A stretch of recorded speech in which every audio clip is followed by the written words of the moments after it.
எனக்கு ஒரு ஆசைங்க, மிகப்பெரிய ஆசைன்னே சொல்லலாம், ஏன் பேராசைன்னு கூட சொல்லலாம்.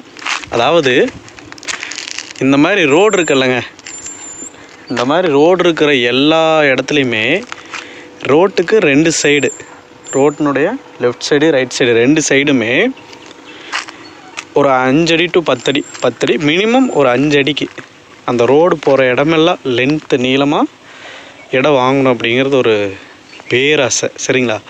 அந்த இடத்த உயில் எழுதணும், ரெஜிஸ்டர் பண்ணணும். எப்படி அப்படின்னா, யாருமே அதை வாங்கவும் முடியாமல் விற்கவும் கூடாது, வாங்கவும் முடியக்கூடாது, விற்கவும் முடியக்கூடாது. ஏன் கவர்மெண்ட்டே நினச்சா கூட அந்த இடத்த கையகப்படுத்த முடியக்கூடாது. அவ்வளோ ஏங்க, நானே இடம் வாங்கினேன் நானே நினச்சாலும் அந்த இடத்த சொந்த யூஸ்க்கு உபயோகப்படுத்த முடியாமல் திருப்பி விற்கவும் முடியாமல் மாதிரி ரெஜிஸ்டர் பண்ணணும், உயில் எழுதணும். அந்த இடத்துல ரோடு எங்கே போதோ அந்த ரோட்டினுடைய 2 சைடுமே மரங்கள் நடணும். மிகப்பெரிய அளவில் இந்த கொடைக்கானல் ஊட்டியெல்லாம் போனோம்னா ராட்சத மரங்கள் இருக்குது பாருங்கள், அந்த மாதிரி அது எத்தனை ஆயிரம் வருடங்கள் ஆனாலும் தானாக அழியணுமே விளைஞ்சு யாருனாலையும் அழிக்கப்பட முடியாத அளவுக்கு மிக அதிக அளவிலான மரங்களை நடணும். இதுதான் என்னுடைய மிகப்பெரிய பேராசை.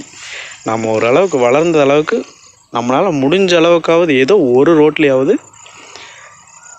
ஏன் சொந்தமாக இடம் வாங்கி அதில் நடணும் அப்படின்னு சொல்கிறேன்னா, மற்றவங்க யாராவது ஒரு இடத்துல நட்டோம்னா ஏதோ ஒரு காலத்துக்கு அவங்க இல்லைனாலும் அவங்க பின்னாடி வர்ற சந்ததிகள் காலத்துக்காவது அதை கண்டிப்பாக அவங்க சொந்த லாபத்துக்காக அழிச்சிருவாங்க.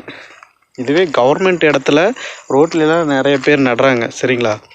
ஸோ அந்த மாதிரி நட்டாலுமே கவர்மெண்ட்டே இப்போ ரோடு போடுறங்கிற பேரில் மரத்தையெல்லாம் முதல்ல அழிக்கிறாங்க, மரத்தை அழிச்சிட்டு தான் ரோடே போடுறாங்க. சரிங்களா?